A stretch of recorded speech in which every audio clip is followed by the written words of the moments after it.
Hello, spooky friends, and welcome to another episode of the Scariest Podcast. Woo! I'm Robin Grace, and this is Adam Diaz, and Hello. we're here to give you some Halloween-ish type stuff, right? Yeah, I'd say so. Mine is definitely Halloween-ish. Ish. Yeah. So what are you doing this week, Robin? Okay, so I actually had Patreon help pick my topic this week. I put a poll up, and I want to say Sunday, I think. Sunday. Yep.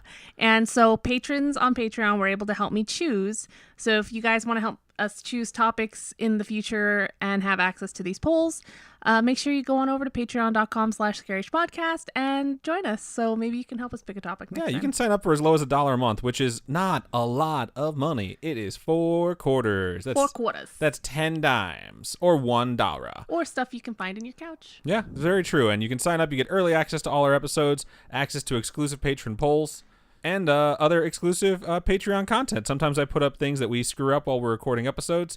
Sometimes it's clips of Robin saying stupid stuff. Sometimes it's clips of me saying stupid stuff.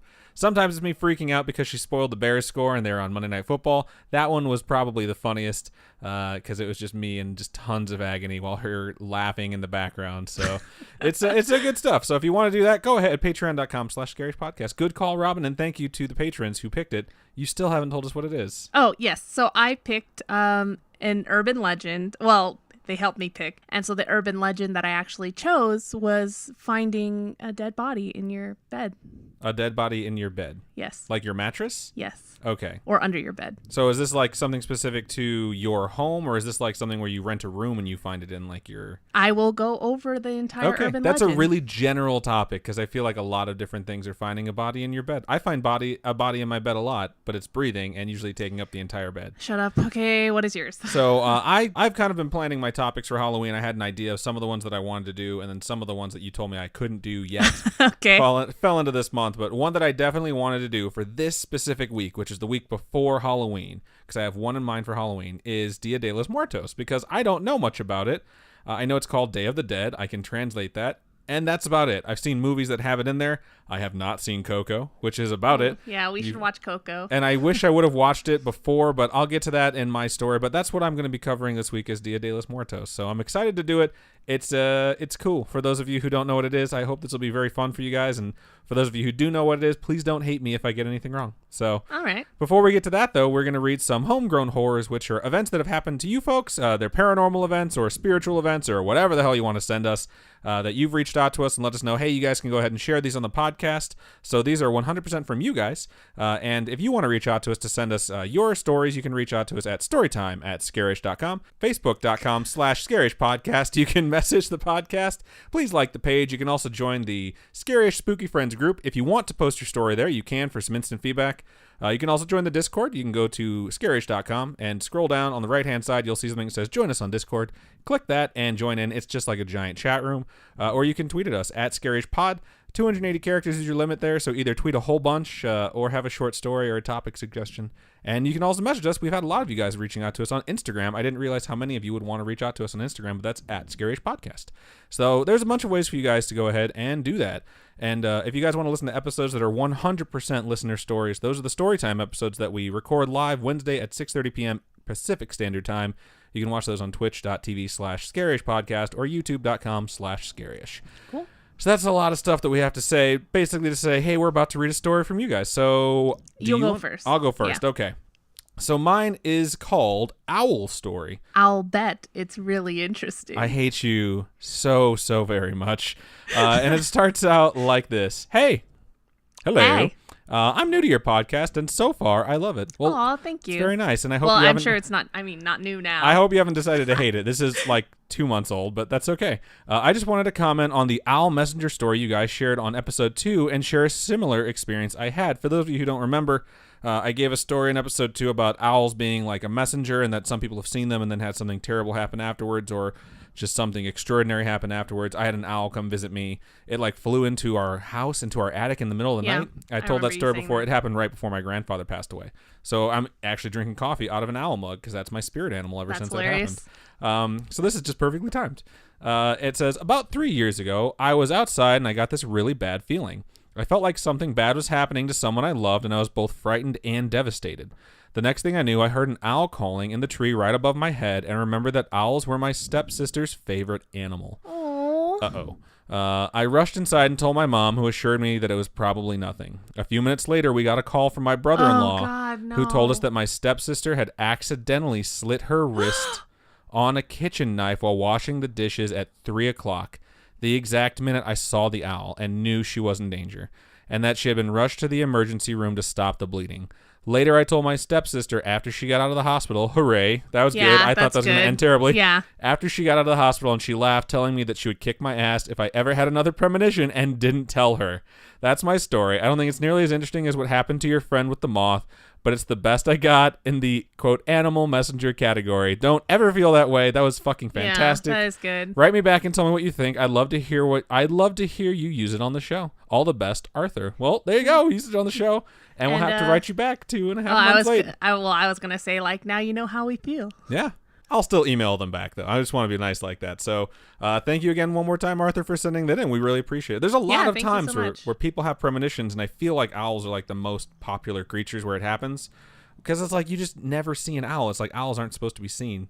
You know what I mean? Like sometimes you hear an owl screech in the middle of the night. I don't know what that sounds like. I mean, I grew up in the Midwest surrounded by like woods. So like that's something I've heard before, but you just don't very frequently see an owl. So when you do, you're like, oh, that's weird. And then something weird happening afterwards or really scary happening afterwards. It's just like, okay, I think you're a gorgeous creature, and I never want to see one of you guys again because nothing good comes from it. Yeah, the only screeching I hear in the middle of the night are tires screeching because people drive like assholes. That's true. And then honking almost immediately afterwards. Yeah. The last 2 nights, though, what we've heard in the middle of the night is thunder, which Thunderbolts and lightning, very, very frightening. Me? Indeed? I don't know. I just know he goes, Galileo, afterwards. Yeah. Our dog was so scared. I've never seen our dog that scared. Like, we get thunder, like, once or twice a year in Vegas because, like, the weather transition is usually what sparks it. But being in the Midwest, like, I grew up in thunderstorms all the time.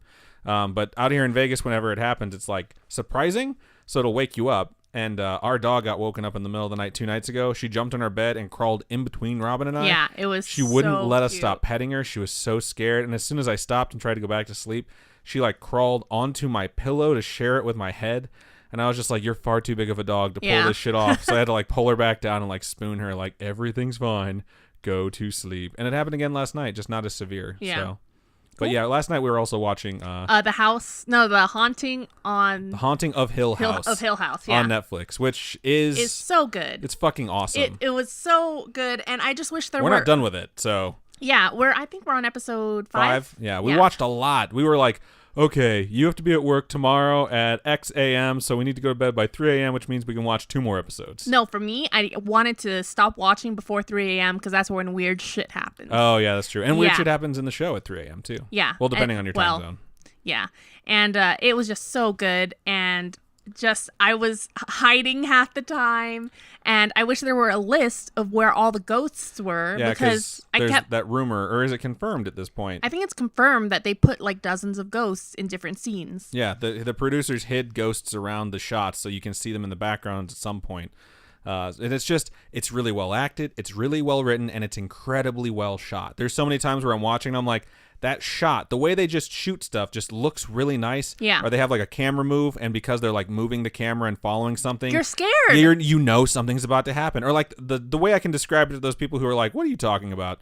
It's like when you have a scene where you're shooting someone, where you're like filming someone, and they walk out of a room and the camera follows them, and it doesn't cut to the next thing. It stays focused on an empty door frame. And you're like, oh, fuck, why do I have to keep watching this? Something bad's about to happen, right? Like that scene in Game of Thrones. Yeah, exactly. Or like the camera pans back to some other dead space and you're just looking all around like, where's the fucking hidden ghosts? It's a really, really good show. I love that show. I cannot wait to be done with this nonsense, this stupid podcast, so we can go watch more of it. I'm just kidding. I appreciate all of you, and I love doing this podcast.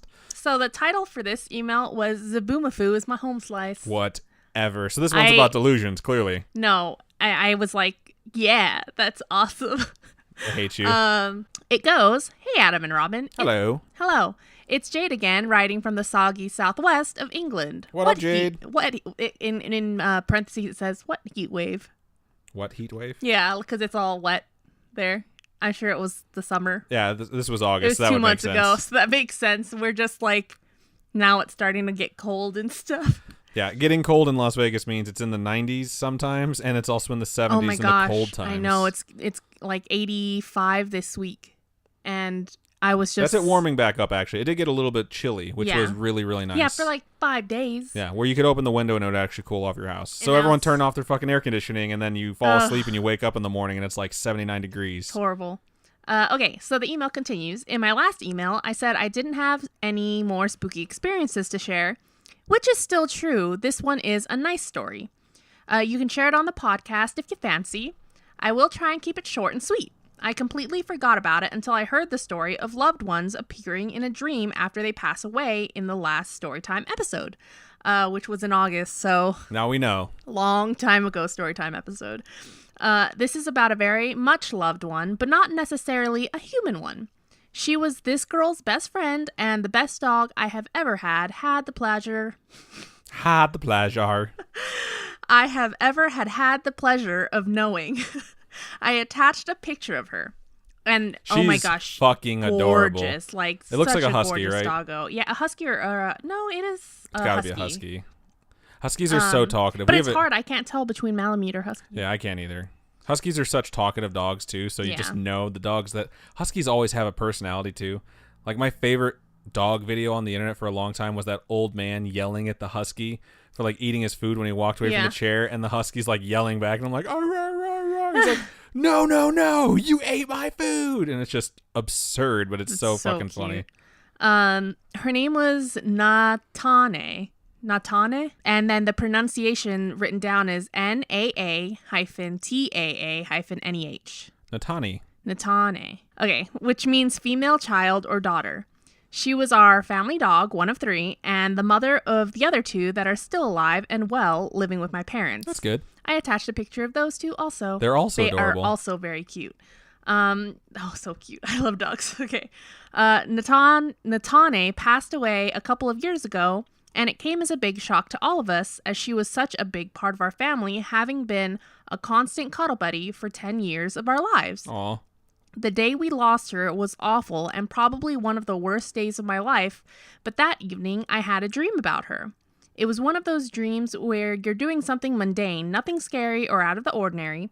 I was sitting on the couch in my family home watching the TV, and she wandered in and sat leaning with her back against my knees like she always used to.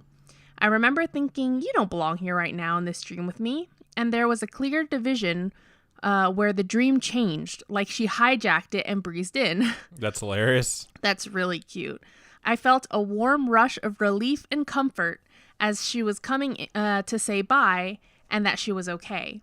I know that some people don't believe that animals have souls, but there is something really special about our connection with her, and we miss her every day. That's so sad. I will say I heard that a lot growing up because I grew up around a lot of like devout Christians that would tell you like, oh, these are the things that are allowed in heaven and these are the things that are not, and they're very clear-cut rules from this book that's been translated 29 times. Have they never seen All Dogs Go to Heaven? I know, right? All I'm saying is like, dude, dogs are like the most loving creatures, and you can have mean dogs and you can have bad dogs, but like a dog is just so incredibly a reflection of like the best parts of the person that it can be around or the worst parts of a person it can be around. Yeah. And I love dogs so much. Like seeing a dog like overjoyed or seeing a dog like come and run to you when you're sad and it knows you're sad and they want to cheer you up. Like people don't deserve dogs. It's well, like when you're upset and angry, like Yui just runs over like, hi. She immediately runs over like, everything's okay. Everything's okay. And she jumps in my fucking face and she puts her paws on my chest because her paws are little corgi paws and they can't reach my face.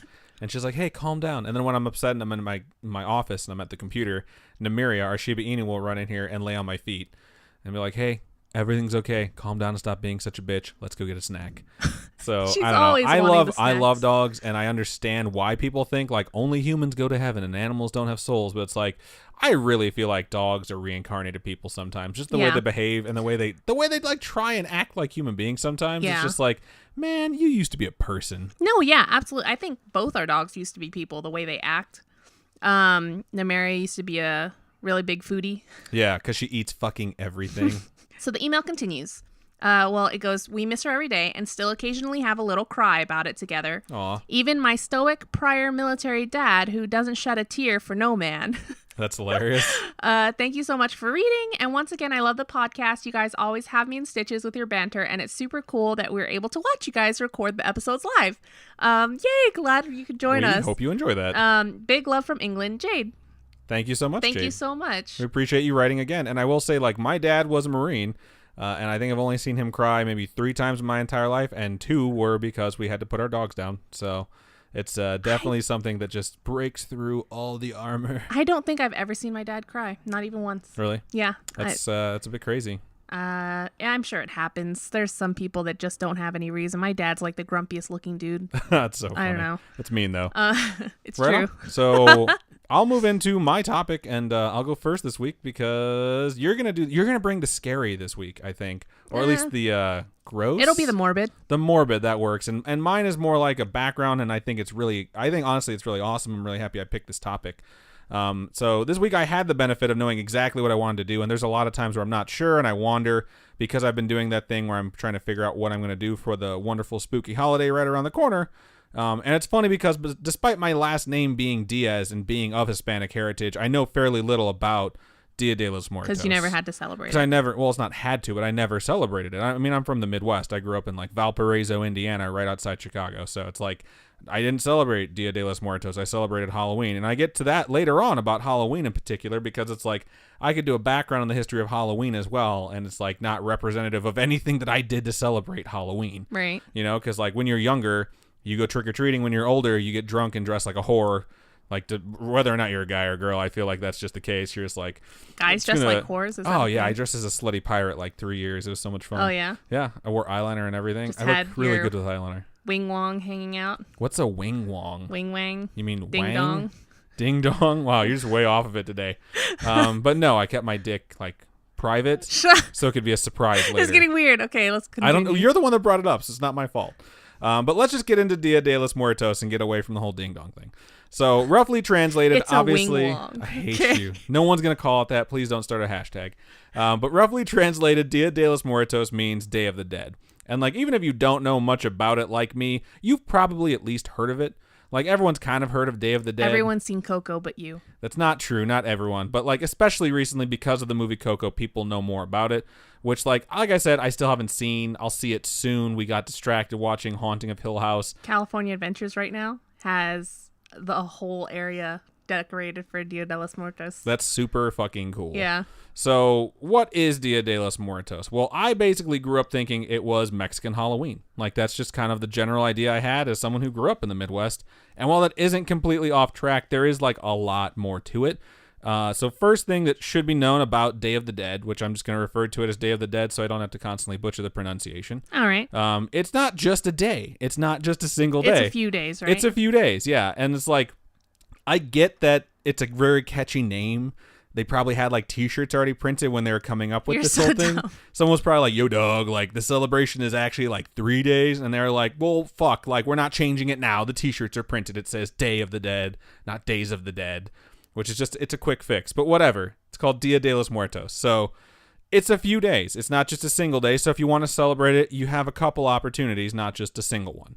And it takes place over the course of these 3 days, and it typically starts on a day familiar with most people, which is October 31st, otherwise known as... Oh, that's when it starts? Yeah, otherwise known as Robin's birthday or Halloween. So this is clearly because the originators of Dia de los Muertos knew it was your birthday, and they're like, okay, we have to have a day to celebrate Robin, and then we're going to have 2 other days to celebrate this other stuff. You're so sweet. They're the sweet ones. But like, I'm just kidding. I'm just kidding. Obviously, the Day of the Dead, it isn't actually tied to the roots of Halloween like some people, like I thought originally. And while I'm not going to get into the like background of Halloween too deeply, I will say that like Halloween originally developed from a festival known as, I think I'm going to get this right, Samhain? Samhain? Samhain? Cool. Anyways, it was like the Celtic region that were the ones that celebrated that in Europe. And that's something that eventually got like absorbed when people were getting absorbed into like the new religion. Yeah. And it just, you know, it deals with that day, and it deals with like the veil between worlds being very thin and stuff like that. So that said, the Day of the Dead actually started in Central America. So it's like an ocean away. It's like the Atlantic away. And it's from the way, way back. So like 2,500 to 3,000 years old at least. So it The is... time of yesteryear. I hate you so much. It is incredibly old. And originally it wasn't just a few days, it was an entire month. So it wasn't just like a small celebration. It wasn't just a weekend. Like this thing was like, all right, everyone like put on your fucking party hats for a month because we're going to do this thing. And the month was filled with partying, celebrating, and rituals that all had the purpose of celebrating the deaths of ancestors and loved ones. And it's like not in the way you'd celebrate the death. Like when you say celebrate deaths, you think of like an ex that you hate. It's like a celebration of life. Exactly. It's a celebration of passing on to the next life. And, you celebrate the things that happened while that person was here. But like when you hear celebrating death, you usually think of someone that you wish was dead. So get that out of your head. So many people. I know. Get that out of your head. Concentrate on celebrating. So this was like an Aztec ritual. And there was a bunch of civilizations that actually practiced this. And the month that it took place was really more like August rather than the end of October, beginning of November. And there's multiple ideas about where it came from exactly, and there's two theories that are mostly like believed, and they're both very similar. And it's basically that these weren't just celebrations for funsies, like they had a purpose, and those purposes were either or neither. But one of these ideas states that they were dedicated to the goddess known as the Lady of the Dead, and the other one isn't the exact same. It's that it was dedicated to the goddess known as, and I wrote down the pronunciation for this. No, Micteca Sawatl. Which is the queen of the underworld, and I believe that's an Aztec goddess. And these are the people that you were basically like appeasing during these celebrations while you celebrated the people who have passed away. Is this where you sacrifice to the blood gods? No, I think that's a different story. These ones are much more clean. I couldn't find anything about sacrifice. As an interesting side note too, when I was looking up the Day of the Dead stuff, I was like, I'll do a background on the Day of the Dead, which I'm sure is interesting, and then I'll find some like Day of the Dead ghost stories. And when I get to the end, I don't really have Day of the Dead ghost stories. There's a very specific reason, and I'll get to that. So this was an Aztec ritual, like I had mentioned.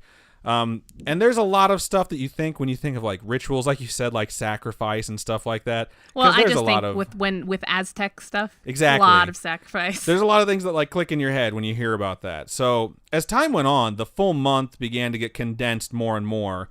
And rather than having all of these different rituals for all of these different days during the month, specific days started getting picked to have like basically specific themes. All right. So like think about like if you were in high school in the States, I don't know if any of the other countries do this, but like when you have Spirit Week, exactly, Spirit Week in high school, which is funny because it's called Spirit Week, but like Spirit Week in high school when you're supposed to show like a spirit, like your class spirit or whatever. I just love your face when you said that. It's like Spirit Week. I know, it's so coincidental. Coincidence? I think not.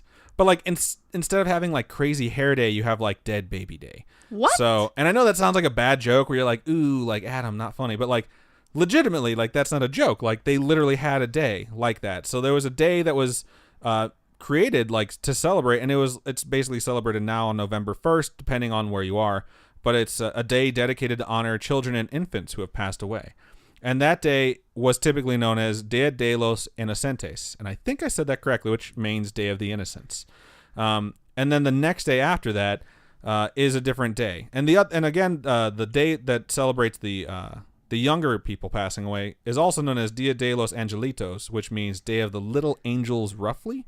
And then the next day is known typically as Dia de los Muertos, which is like celebrating adults who have passed away. All right. So this is kind of the background on how things were handled in the way back, but as things were starting to transition into what they are now. So these things sound familiar.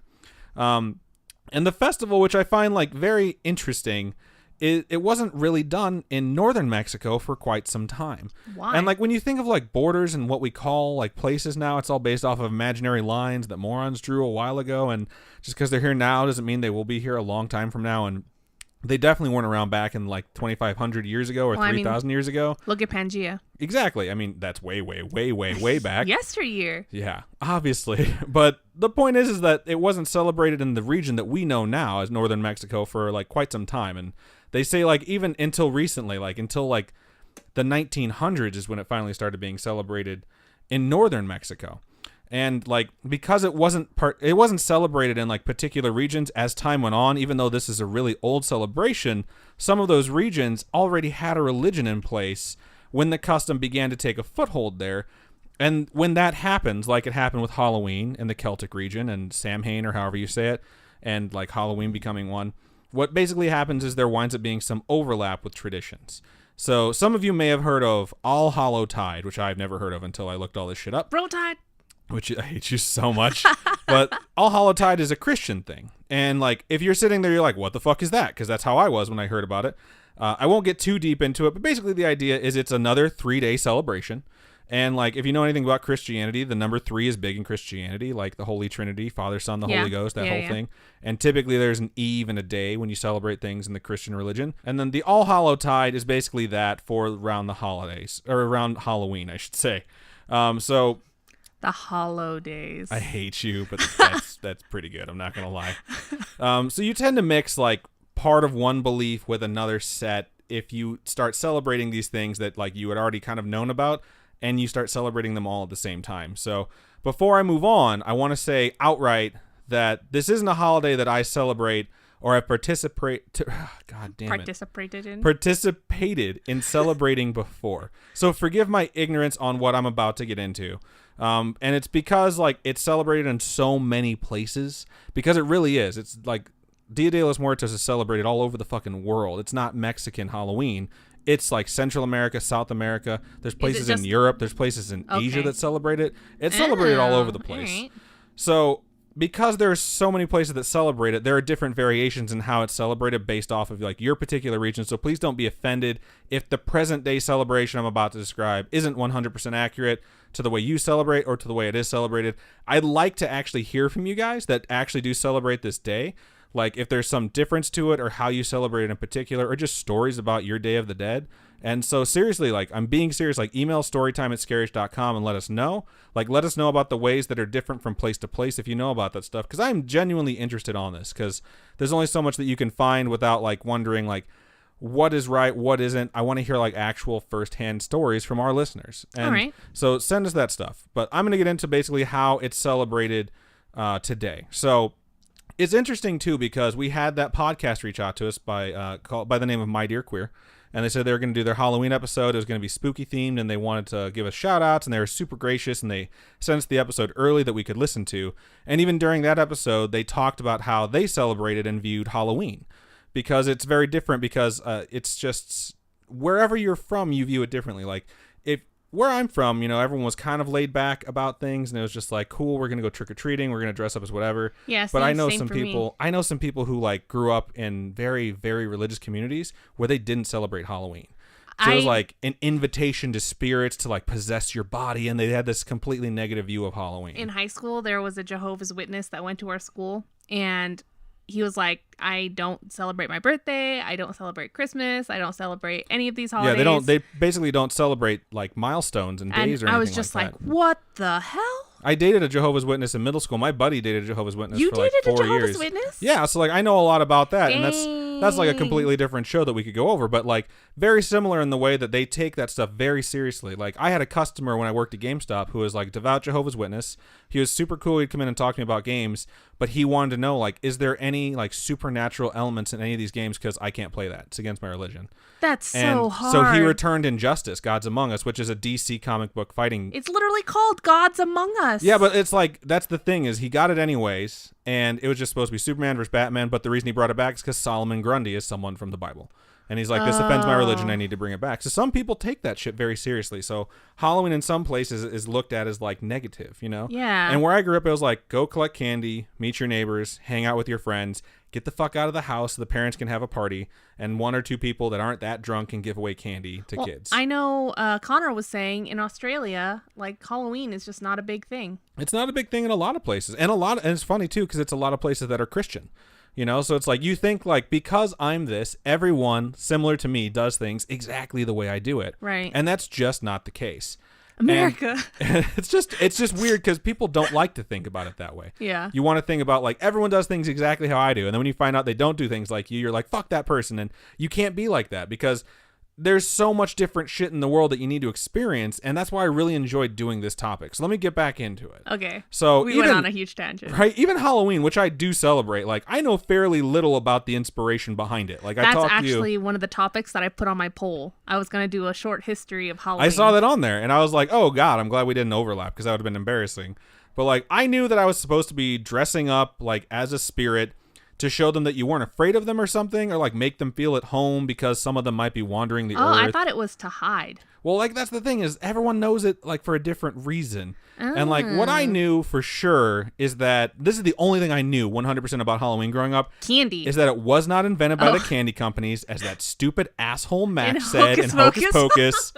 Seriously, like that dude should have died in that fucking movie, and Zachary Banks should have been the main character. Hashtag, I love him. Hashtag fuck Max. And that should be the hashtag for the show is hashtag fuck Max. Oh my god. I will say don't cry for Zachary Banks. He had to die so he could be reincarnated as McGee on NCIS. Yeah. Oh god, I love him. Anyways, let's get back to the Day of the Dead. So it's 3 days, and from what I know, the days typically go like this. So October 31st is referred to as All Hallows Eve or Halloween, depending on where you are. And there isn't always a typical event associated with October 31st, but like, you know how right now we're talking about like we can't wait to hand out candy on Halloween. Yeah. But we need to check and see what day we're actually celebrating Halloween. What days are the kids going to trick or treat? So it just depends on where you are, you know, because like our subdivision or whatever the hell you call where we live might be different from the one across the street. Well, I know some states are fining people now For doing it on the wrong day. For either being the wrong age, if you're over a certain age, I saw that too. Or if you're out past a certain time. So it's going to vary depending on like your community or whatever. Absolutely. But in general, there's typically not an event associated with October 31st, aside from people that might still celebrate Halloween, that might still celebrate that tradition. But in some regions that I've read, children's altars are made to invite the spirits of the kids that have passed away back. And a lot of times during Dia de los Muertos, people will make altars to invite the spirits back in their home. And then on November 1st, it's known as All Saints Day, which is the thing from the Christian tradition, okay, or otherwise known as Dia de los Inocentes, which we mentioned before, which is the day for kids, or the Day of the Innocent. So, like, now that you've basically built the altar and invited the spirits back, this is the day where you celebrate the children. Okay. And then November 2nd is All Souls Day, or Dia de los Muertos proper, which is the day where you celebrate the Day of the Dead, the day of the adults that have passed away. And, like, this is the big day, from what I've gathered, to celebrate. Like, you're going to celebrate the grown-ups, and at the same time, you're going to celebrate everyone else. And, like, I say celebrate, and we've talked about it to this point where it's like, you don't want to, like, mourn everyone. You're celebrating the life. You're not celebrating them dying. Right. But it's like, I say that, like, but people that practice this, they really do fucking celebrate. Like, it's no fucking joke. Like, part of the reason I wanted to cover this topic, and part of the reason that at some point I have to participate in the Day of the Dead is because, like, the way this culture, that the cultures that observe these holidays, like, when they practice this, they really practice this. And I love that because, like, losing someone is so incredibly difficult. Like, anyone who's ever lost a loved one or a friend or whatever, like, it may be the case, like, there are so many people out there that just dread the anniversary of the day they lost that person. You know, it's like, I remember, like, growing up, like Valentine's Day. My grandfather died on Valentine's Day, and that changed Valentine's Day for my family forever. Yeah. You know? I was just going to say that it's all those things that happened around that time. It's just like you're in that exact same moment all over again. Yeah, and it reminds you of all the things that you had to deal with. And, like, I understand that. You know, it's like you dread the day you lost that person, or you dread that person's birthday because it reminds you of the sadness you feel, or like an actual anniversary that you might have had with a spouse, you know, or any days that remind you of that person. And that's just so ultimately sad to me because when you think about it, like that buildup and that sadness and like that fear or dread that comes with knowing that you're going to hit this roller coaster of emotions and knowing it's on its way just gives you this anxiety. Like, I wish people could free themselves from that, because it's so hard to deal with, and it's so sad because that person, like, they've passed away and now they're not this source of happiness for you anymore. It's like their source of sadness for you. And I think that's a big difference in the culture that I grew up with, that I know very personally, and this culture, because it's so incredibly important to remember the people who have left us by celebrating them instead of constantly mourning them. And, like, I'm not saying that people aren't allowed to mourn. What? This is why you need to watch Coco. Well, obviously. And this is why I'm doing this topic. But it's just, like, it's not natural. I'm not saying that it's not natural to be sad or miss the people that have passed away. But the idea of, like, honoring those people is, like, so incredibly powerful. And this is a fucking holiday where it's not just you. Everyone does this. Like, everyone in your community, everyone that you know that celebrates this. Like, I imagine growing up, like, everyone I knew that went trick-or-treating, if we grew up in a different culture, everyone would have done this instead.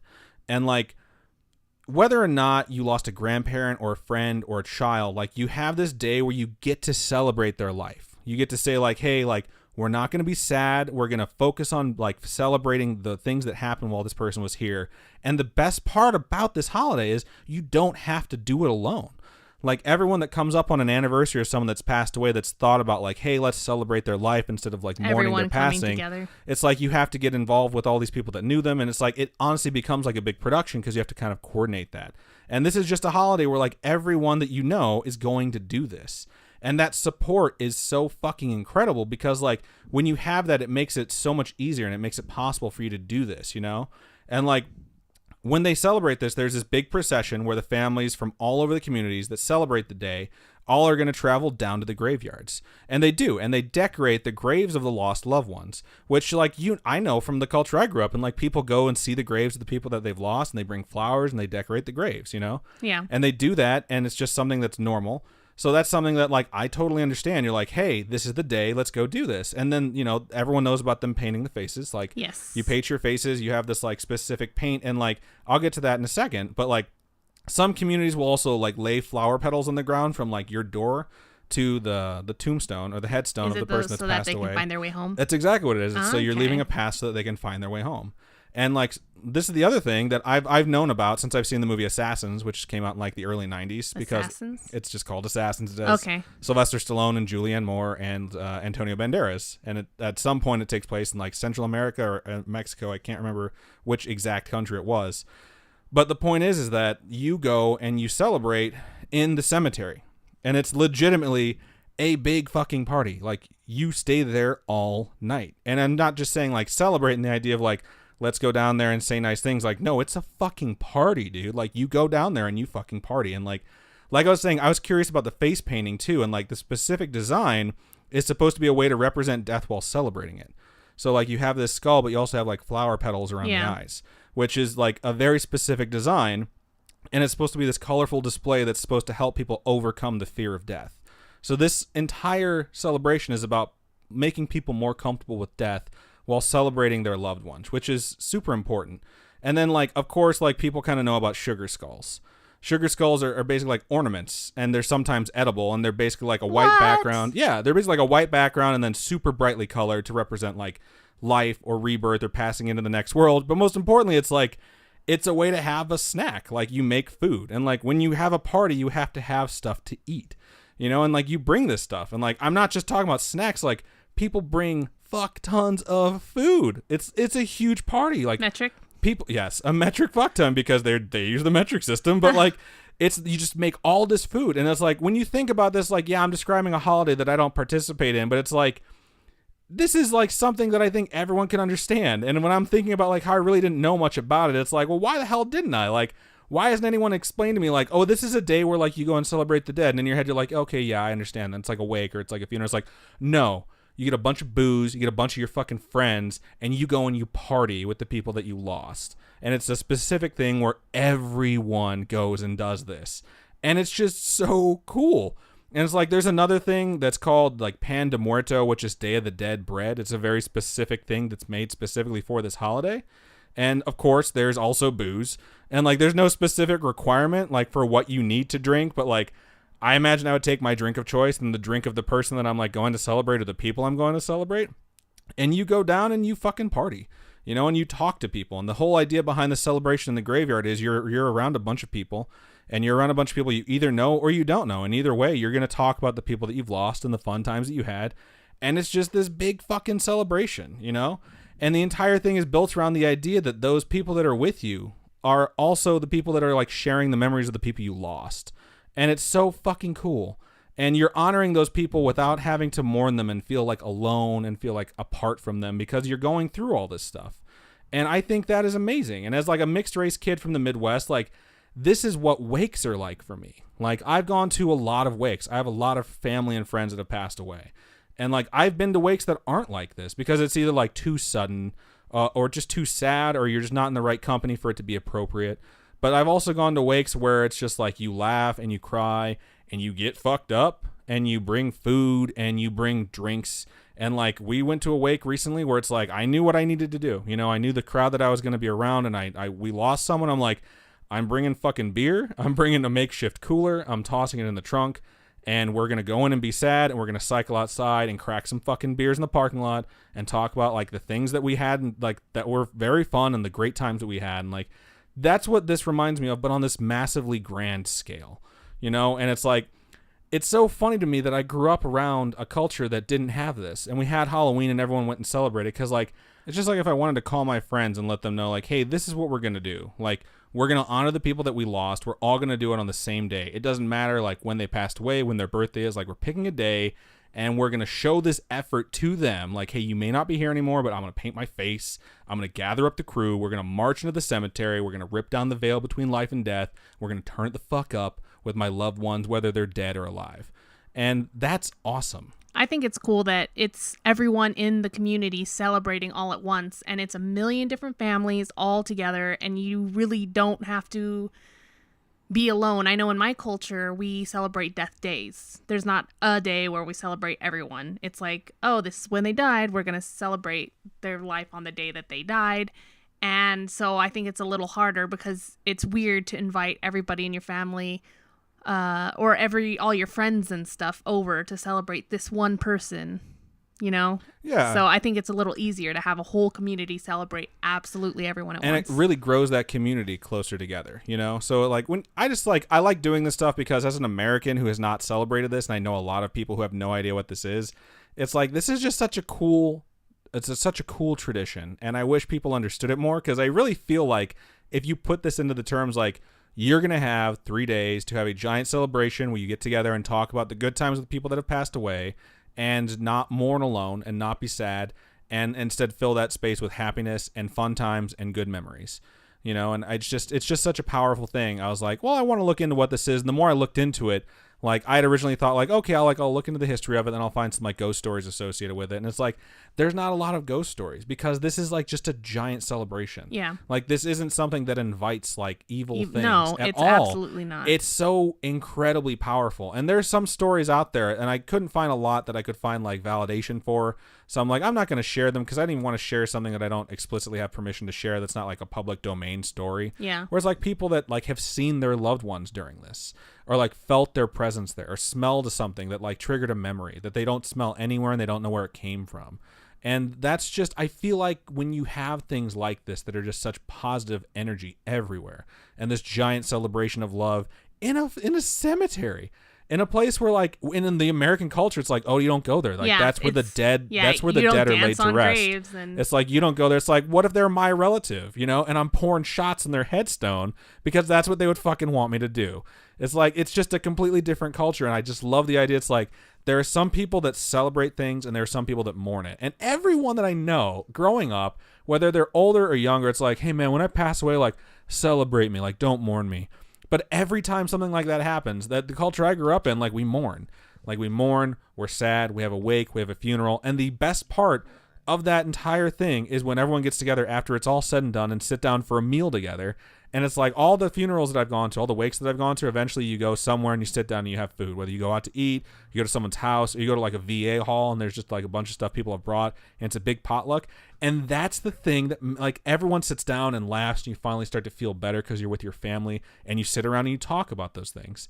And it's like you aren't forced. And no one ever says, like, I want everyone to feel like garbage when I pass away. I want you to feel like garbage when I pass away. That's something that you would say. But it's like, I want everyone to be sad. I don't want anyone to be happy. Don't ever talk about the good times. Like, no, you don't want to know that when you pass away, like, you've destroyed everyone around you. You want to know that you've had an impact on them. But wasn't it cooler, like, to think if you were a spirit and you got to hang, like, out next to your body while everyone gave eulogies, that rather than having everyone... I'd be like, that eulogy sucked. That eulogy sucked. You guys don't know me. But rather than having, like, everyone sad and telling these sad stories, instead of, like, them saying, like, all the, like, the noble things you did with your life, or people making shit up to, like, cover the fact. Nope, don't do that. It's like, wouldn't it be better if they're like, do you remember the time Adam got so drunk he passed out in the snow? No, don't do that for me either. Man, that dude was dumb, but I loved him to death. And then everyone tells stupid stories like that. Like, that's what I would like it to be if I was a spirit. And it's like, the idea that it's not just that, But it's like, no, we're painting our faces. Like, we're going to do all this stuff that's going to break down this barrier, and then we're going to party. It's like, it's the coolest thing in the world to me. So I really encourage anyone who's participated in Dia de los Muertos or like grew up with it, like, please reach out to us and let us know like your favorite memories or stuff like that that's happened, because I think this is incredible and I definitely want to be a part of it at some point. I definitely don't want anyone to tell stupid stories about me at my funeral. Well, you better hope that I die before you do, because that's what my eulogy is going to be. No, because I know you're going to tell stupid stories about stupid fights we've had, and it's going to be horrible. I won't bring up stupid fights we've had. I'll bring up stuff that'll make everyone laugh. You'll bring up stupid stuff I've done. Okay. Well, that's not a fight we had. You just do stupid stuff sometimes. No, I hate you. Get out of here. Leave. I'll be like, she's probably on her stairway to heaven right now, but she's really bad at the stairs, so I hope she doesn't fall on her way. Trip down into hell. I will let you take over, and then I'll go watch Coco and realize that everyone already knew everything I talked about. All right. Okay. It's a really good movie. You should watch it. That's good advice. But before we actually get to that, I don't want to leave out the fact that we want to give a big shout out to our sponsor, Modern Physics. So Modern Physics is nice enough to be sponsoring us again throughout the holiday season and the spooky season. That's Modern Physics, FIZZIX.com.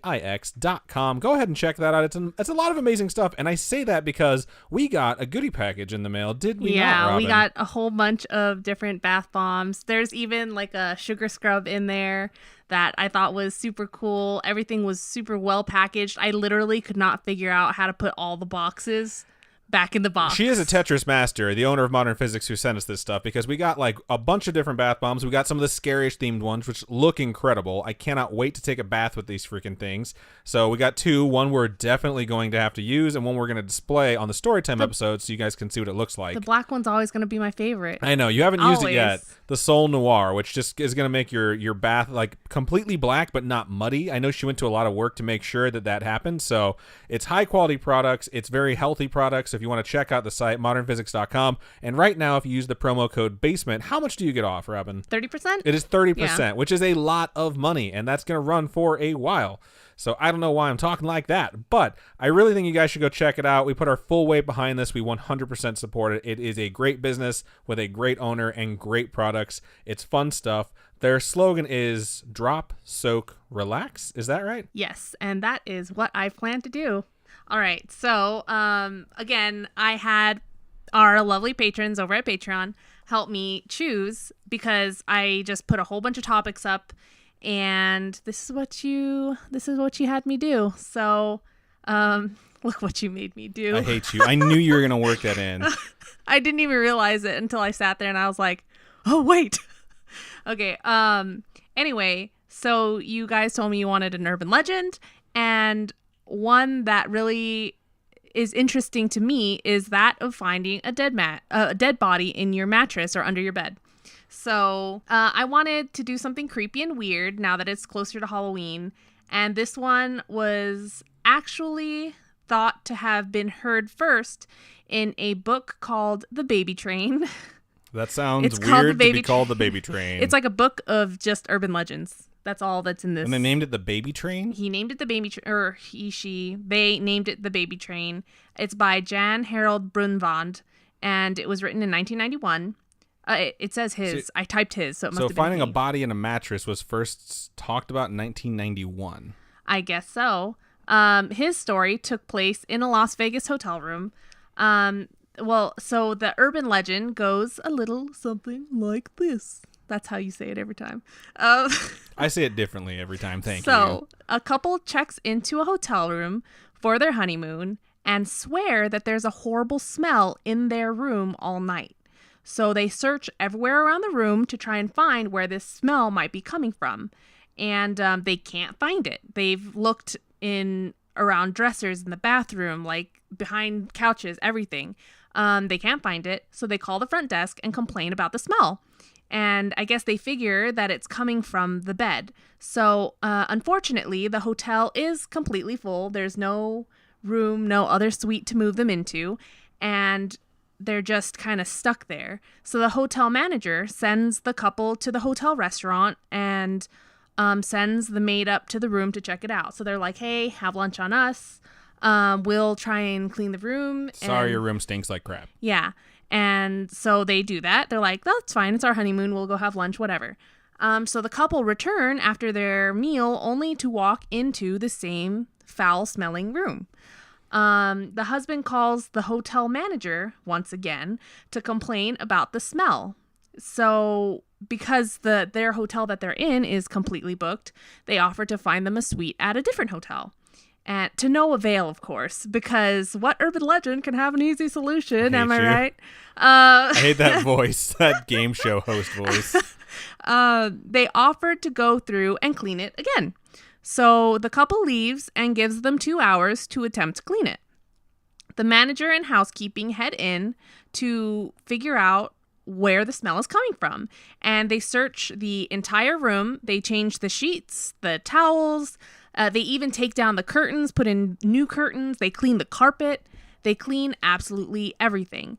And when the couple returned, it still smelled. So apparently the people are really bad at cleaning and apparently go nose blind during this entire process. They're trying to figure it out. They're cleaning everything. It's just not working. Have you ever seen the movie 4 Rooms? I'm guessing no. No. So the movie 4 Rooms is like a weird movie with Tim Roth, the guy who's the bad guy in The Incredible Hulk with Edward Norton. And Don't remember. Essentially, it's like there's 4 different rooms in a hotel, and the same person it's connected to the rooms is the bellhop. And each room is a different crazy story the guy goes through, and each one is directed by a different director and written by a different writer. So it's like 4 different mini movies, basically. Sounds interesting. And one of the rooms is this scenario. So Okay. it's just different because he's babysitting some guests' kids for a bunch of money. Well, obviously. But there's a horrible smell coming from the room. Obviously, that movie idea came from somewhere. Yeah, apparently it did. It's an urban legend. I hate you. Okay, so the husband gets absolutely fed up with the smell. They tore the suite apart. He pulled the mattress off and found the body of a dead woman in the box spring. Okay. So it had been there for days, maybe weeks before it was found. Ew. Yep. So it's okay. I don't want to get into the decaying of this body Yep. and how It's so horribly gross. gross it would be. Now, I know that you may think this happens only in something like American Horror Story Hotel because there's a point where somebody comes out of a mattress and they're Or 4 rooms. or 4 rooms. But it has actually happened in real life. Get the fuck out of here. It has happened in real life. And it's happened multiple times, too. It's not something where it's like once in a blue moon. It's like a fairly common occurrence. Fairly common makes it sound like it's almost 50% of the rooms that get checked into. It's not 50%. Have a dead body in the box But spring. it's more common than you'd think. Okay. This story has obviously had a whole bunch of different iterations with the same general gist. Body in a bed. Cue a smelly smell that smells smelly. I hate you. Have you ever watched SpongeBob? No. You know I've never watched SpongeBob. You need to watch SpongeBob. Okay, so word of mouth will always give us just a different idea of how it happened or why, you know what I mean? But in all the stories that have been told, this same iteration of family, couple, whatever, finds a dead body in the mattress, bed spring, whatever. Which is crazy and weird, and you wouldn't imagine that it would actually happen. Like, this kind of stuff doesn't happen. I imagine that it might have happened once. I didn't realize that it was a more common occurrence than I would have guessed. Yep. So I'm interested to So, learn. My ears are horny for knowledge, Robin. Ew, gross. Get your horny ears out of here. Okay. In July 1996, a woman's body was found under a mattress in the Colorado Boulevard Travelodge in Pasadena, California. The motel staff found her 10 days after her murder and only after guests complained of a smell. Oh my God. So my question is that, okay, do they find the perpetrators of this heinous crime, or is it just like they found the body and they're like, I guess someone murdered them? So, because these stories never, when I've researched and looked at these things, they never say this was the person that did it or this was murder. They were murdered by so-and-so. Usually that's in the article, or like in the next sentence But after it's they like say so someone many died. people have slept on this bed by now. Oh my God, it's so gross. Yeah, how do you know? I've slept in so many hotels. I don't know how many times I've slept on a dead person. I know. Okay, so in Atlantic City on June 10th, 1999, the body of a Saul Hernandez, 64, was found in room 112 of the Burgundy Motor Inn. 2 German tourists slept through the night despite the smell Ew. and complained to the front desk. They complained the second day and were given a new room while the housekeeper cleaned 112 and found the body. I wonder if they were informed afterwards, like, just FYI, you should probably check to see if you're possessed because you slept on top of a dead body. Ugh, it's just so... And you're never going to have a dead body in a bed that wasn't murdered. You know what I mean? Unless it was like they died of natural causes and someone decided to hide their body in the mattress. We'll get there. Oh, God. Okay. So, in Kansas City, Missouri, on July 10th, 2003, a cleaning crew discovered the body of a man stuffed under the mattress in a room at the Capri Motel. And the body had been there for some time and was only discovered when the guest in the room could no longer tolerate the smell after 3 nights. 3 nights? Yeah. Well, obviously it's getting worse each night. Wouldn't that bed be lumpy, though, too? Well, it's like if you're in the box spring, no. But if you're in the mattress, yes. I don't know. Oh, it's just, I can't even imagine. My bed keeps squishing. It's really weird. Yeah, I'll sleep on it for 2 more nights. It's so mind-blowing that this actually happens. In Memphis, in 2010, this is only 8 years ago, 2010, police were called when employees reported a foul odor coming from room 222 at the Budget Inn. They all have such classy names like Lodge and Budget Inn.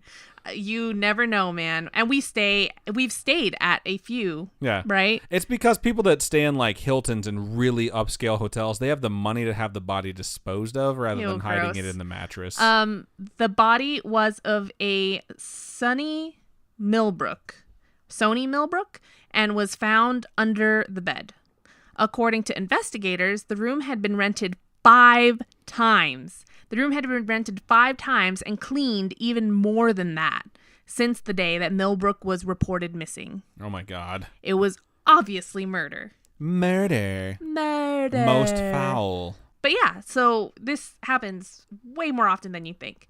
There was a murderer by the name of Jerry Lee Dunbar who disposed of 2 victims by the way of hotel room. And of course they have a middle name because serial killers always have to have like a middle name so their name has 3 names. What's that one actor? Jeffrey Dean Morgan? Is he There's a lot of killer? actors that also have middle names, so that's not like I don't know. that's overlap, but it's not like consistent overlap. Like he murdered Glenn pretty hard.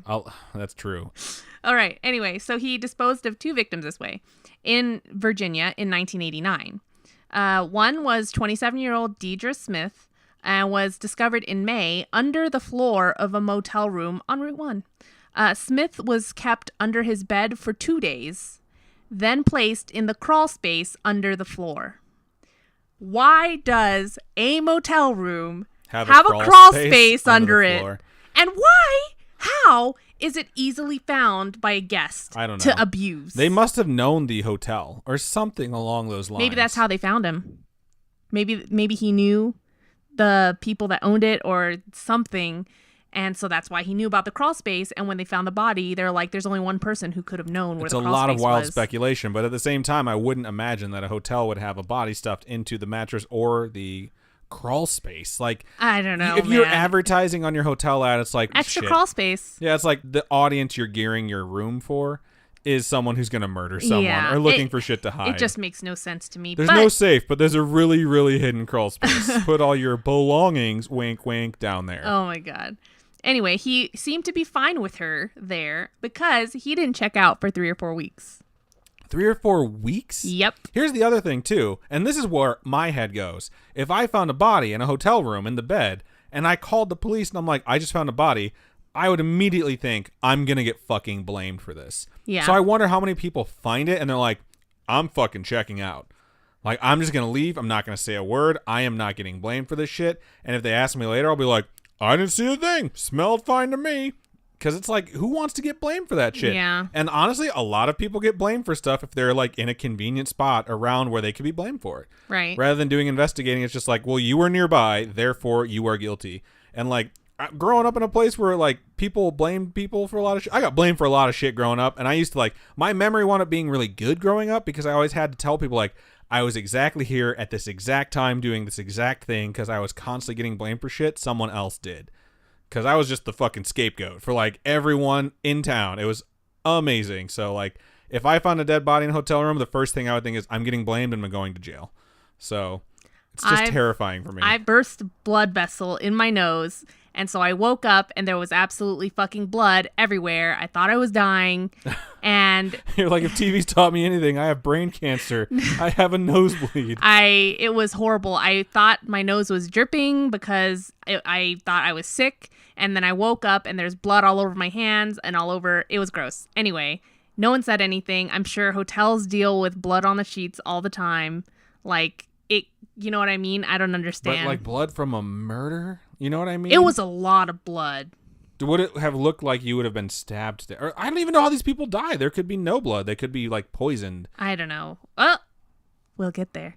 Okay, so anyway, sorry, my stupid laugh is stupid. You're just very excited to get to these further dead bodies in hotel rooms. Lots of dead bodies, dude. Seriously, you'd never think that this would happen. I would never think it would be this common, no. Anyway, the second victim of Mr. Dunbar's was 29-year-old Marilyn Graham, and she was found in June under a bed at the Alexandria Econo Lodge. Both of his victims... When Econo's in the name, just know you have a chance of finding a dead body. Both of his victims weren't found until guests complained of the smell. And I just think that's absolutely horrible that they just are left there to rot long enough that it reeks. I'm kind of getting like a theme with the rotting humans and obnoxious murders. And it's just like, it's the only possible explanation for having all these bodies in these beds. I just think killers don't know how to plan ahead. Yeah, I think a lot of times killers are like, it's like when you listen to like stuff about serial killers, they're usually working their way up to a killing, and so they don't think of disposal. It's just like the first time they do it, it's like they finally like cross that threshold. Or it's people that commit like crimes of passion, where it's like they didn't plan on doing it, it just wound up happening, and they're like, what the fuck do I do now? And apparently everyone's like, just hide it in the bed. I'm sure no one will find it. And then people don't find the body. Yeah. And it's insane. And it's weeks later. Maybe not weeks, days. Well, I mean, if you're renting it out to like 5 to 10 fucking guests, some people stay for multiple days. Yeah. So it could possibly literally be weeks later. I'm not telling anyone to think about murder or anything like that. But I'm not telling any murderers you're gross for hanging out in rooms with your dead bodies. I shouldn't knock it until I try it. I'm just saying, think before you do shit. She's saying premeditate your murders, people. No, don't murder. It's a bad idea, not a good thing. But in real life, anything you do, think about it before you do it. Okay. Just anything. Fortune favors the prepared. That's what Batman has taught me. Is that a line from Batman? No. Oh. He just tells you like you might not be able to have superpowers, but you can always be the most prepared. Oh, that's kind of cute. It's something he taught Jason Todd. I'm a huge fucking nerd. Just keep going. All right. So there is a story where in Rosedale, Maryland, a man died of a drug overdose in 1987.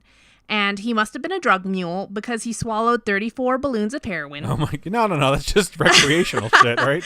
One of them burst, and his partner stashed him under the motel bed and left. Did he take the heroin, though? That's my question. It's in his body. Dude, that's a lot of fucking money. Like, he left him because they found 34 bags of heroin in him. If your friend's a drug mule and your friend dies and you leave that heroin, like, you're going to be in a hotel bed next. That's all I'm saying. Like, I'm not giving any advice for any drug mules or friends of drug mules out there, but I am shocked he did not go and recover that heroin from that guy.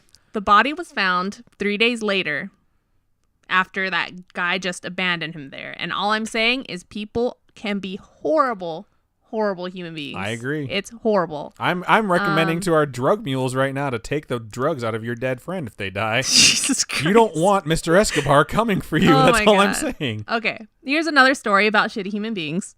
In 1982, Richard Kuklinski, Daniel Deppner, and Gary Smith were a team of auto theft scamming assholes. And Kuklinski and Deppner decided to kill Smith because why not, right? They're like, we can't keep sharing this 3 ways. Three's man. a crowd, bro. Yeah. Three's company. That's the. I fucking knew you were going to do that. I thought of something that had 3 people in it earlier, and I was going to say something to you, and I'm like, she'll make a Three's Company joke. Just keep on with your life. So they poisoned him with the cyanide-laced hamburger. Wow. Oh, you assholes. He's probably I don't enjoying... think it's a bad way to go. You're enjoying a juicy hamburger, and then you die. Well, I just hope it tasted good. Well, like, what you if can't- it didn't taste? What if It it was was like a the shitty worst. McDonald's It's like the worst hamburger? hamburger you've ever had, and you're like, oh, this is terrible, and then you die. You'd probably think as you were dying that shitty hamburger killed you. So, they're in a hotel room in North Bergen? I don't know, Bergen, North Bergen, New Jersey. So they're in a place in New Jersey. Got it. All right. While Smith's being poisoned, Kuklinski, I guess, wasn't like satisfied at the rate at which he was dying because he ended up strangling him. Wow. Yeah, he was like, poison's not working fast enough. Can't keep watching this. You're dead. That's so stupid. Like, Told you it was a story about shitty human beings. Yeah, I mean, that's just a stupid human being. I have poisoned a friend of mine, and yes, it takes a while for it to kick in, but eventually it would, like, the effects will happen. Like, I gave one of my friends a bunch of fucking X-Lax one time without them realizing it. It's a huge story. I won't get into it, but the point is X-Lax takes sometimes 12 hours to work, depending on what kind you get. And when I realized that, I was like, oh, it's not going to go down tonight. I guess we'll have to go ride roller coasters in the morning. Yeah. Just saying. He still hates me for that. Yeah, I was going to say, I don't know how you're still friends. Anyway, they stuffed Smith under the bed where he was found 4 days later. Wow. During these 4 days, the room was rented out with each complaining of the smell, but no one looked under the bed. I don't know. If I get into a room that stinks, I think I'm just going to request a different room rather than search for the source at this point because I don't want to find a dead body. And I wonder I don't know, in how many situations are the hotel staff like, whatever, smells fine to me, rent it out again, boss. Or they're just like, I'm not going to find a dead body. I'm not dealing with that shit. I just think that hotels that don't spend a lot of money on staffing, they just don't care. They're like, change the sheets. I did all the other stuff. I'm not even clean these glasses. Fuck them. You know? Wow. That just happens turn it so over much. as quick as possible type of thing. Yeah. Oh, it's so gross. Yeah, it happens. That's why my sister's so paranoid every time she goes to a hotel. She doesn't drink out of the glasses there. She only drinks them if they're plastic cups. I only just buy plastic water bottles and drink out of that. Yeah. Or I take a bottle with me. I don't take one of those black lights into the room because I don't want to see what should not be seen. We've had pretty good Airbnbs. Yeah, that's true. But Yeah. I don't want to think about that either. It's like, I don't want to know like what's going on in that room either. Yeah. Like the best possible case scenario is just like normal people's weird things, you know, versus like murder. All right. So I think the creepiest part of this urban legend is that it's not something that's impossible. This urban legend, it's like, to me, urban legends have always been that's not really real. Right. Like, there's Maybe no that's way. based on some truth here or there. Yeah. Maybe that happened one time, but in different context. Yep. But this has happened over and over again. And the rate at which it happens may be small, but it still could happen to anyone. It's definitely larger than you would think. I don't think it's like the norm, to say the least, but it's terrifying. The way I would say it is like if you look at any hotel that's been open for probably like 10 years, you know, probably a decade, you could look at it and say to yourself like, at some point there has been a dead body in one of these rooms, you know? Right. And it's just fucking creepy to think that. Yeah. And the fact that there have not been any actual stories of it happening in Vegas is mind-blowing. Oh, it's happened in Vegas. There was no records. Oh, yeah. Just because you can't find a record doesn't mean it hasn't happened in Vegas. It's just like Vegas is so shady. They just kept it quiet because this is a fucking tourist town. Like, there's two industries in Nevada. It's tourism and it's mining. And it's like, you do not want to have one of your largest industries affected by the idea that you can find a dead body in your hotel room. There are many instances of it happening to German tourists, though. Really? Sorry, German tourists. That sucks for them. That's not fair. But yeah, I mean, I couldn't see anything about Vegas, which is weird because the city has had a history of shady shit. Just a lot of creepy happenings, lots of mob murder. I mean, maybe people plan it better if they're in Vegas. Yeah, see, that's what I'm thinking. That could be. Okay, I'm not going to say that. Plan ahead, people. Just plan ahead. This is the most creepy advice we've ever given. Just don't murder anyone. Excavate your drug mules and plan your murders ahead. Ew. That's the advice you're getting from us tonight. Yeah, seriously, don't do bad things. Please be good people. But yeah, next time you check into a hotel room and it just doesn't feel right. I know I did a story time where my cousin had a hotel room where he just didn't like it. It didn't feel had a bad vibe. Right. Yeah. Just don't stay there. Ask for a different room. If they give you shit, check under the bed. Check under the don't. Oh God, I don't want to give anyone the advice to go look for a dead body. It could be a body. But it could not be a body. If there's a wretched smell, refuse to stay. Ask for a refund. Make sure they make arrangements for you to stay somewhere else, and then like make a hotel staff member come up in there with you. Like I would get someone in the room with me, and then I'd look for the dead body. That way I'd be like, what is this shit? Yeah, but what if they're like, so you brought one of us up here to show us a dead body because you knew it was there? Then I'd look for a dead body. But what if they think you're pretending to Then they're a look? moron because if it stinks, they haven't just been recently murdered. And if I just recently checked in, then it's obvious that it wasn't me. And then I'd be like, you're like comping my rooms for the rest of my life. Like you're going to comp my therapy that I'm going to need from finding a dead body. Like that's just a crazy situation to be put into. Yeah. So this urban legend is not so much legend as it is like truth. Urban fact. Urban fact. It happens. Don't be those people that sleep on top of a dead body. Yeah, that's it's creepy and gross. Yeah, so you don't want that in your life or in your afterlife. Don't be those people that get murdered in a hotel room either. Yeah. Whatever you can do to stay safe, I would recommend doing that. And don't be the murderer. Yeah, please don't kill people. Killing people's bad. Okay. Okay, gonna have bad time. Okay. If you, or no, different. That's different a completely instructor. different person. Yes. Is it the same voice actor though? No, I don't know. I don't think so. Oh. I don't know. I'll look it up. I'll IMDb it. Don't worry. Okay. So cool. That's been a really good episode, I think. I enjoyed my stuff. Your stuff was super creepy and scary. That's for sure. Yeah. I'll think about it the next time I'm in a hotel room, which is going to be in like a week. So terrifying, but good stuff. We hope you guys enjoyed it. So we'll do the normal sign out stuff. If you guys want to reach out to us with your homegrown horrors, you can do, and please do. So email storytime@scarish.com. You can also tweet at us at scarishpod, Instagram at scarishpodcast, Facebook is facebook.com/scarishpodcast. Message us, like us, join the group. You can also join our Discord server. If you want to go to scarish.com, scroll down on the right-hand side, it says join us on Discord.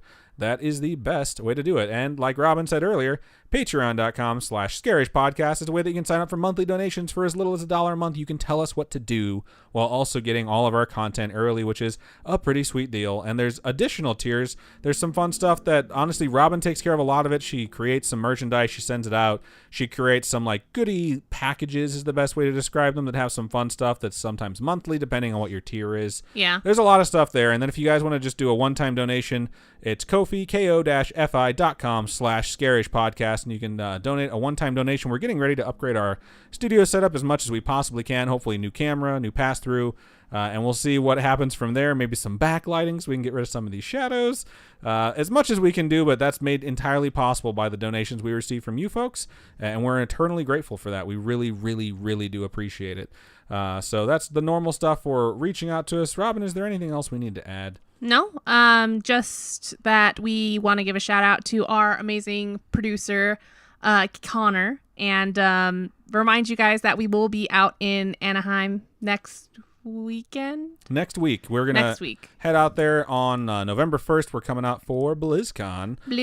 So we will have events that we are going to be doing, but then we're also going to be hitting up, I believe, the Disneyland. Is that what it's called? Yeah, the Disneyland. Yeah, so I know Robin's been very instrumental in planning meeting up with some of you folks out there. So if you're interested and you're going to be in the area, I think the best place to talk about it is Discord right now. That's where we're doing the most. But if you don't know how to use it, or you don't have it, or you don't want to, but you want to reach out to us and you're most comfortable with email or Facebook, those are probably the best ways to get a hold of us aside from that. So let us know, and we'll see if we can meet up with some of you folks. You're going to be very disappointed meeting us. We're both very awkward and lame. Yeah, super weird. So we're just going to stand around awkwardly and like just wave what do at you everyone. Want to do? I'm just going to wave at everyone with both hands. That's all I'm going to do. And just, it's literally going to be like, what do you want to do? I don't know. What do you want to do? I don't know. What do you want to do? And then it'll be me banging my head on a wall, because that's just like what happens every time we try and decide what we're going to do for like pretty much anything. Yep. So awesome. We hope you guys enjoyed the episode. Thank you so much for listening. We appreciate all of you. You've done a lot of sign-outs recently, so I think I'm going to take this one. Cool. So keep on creeping on, and we will see you guys later this week.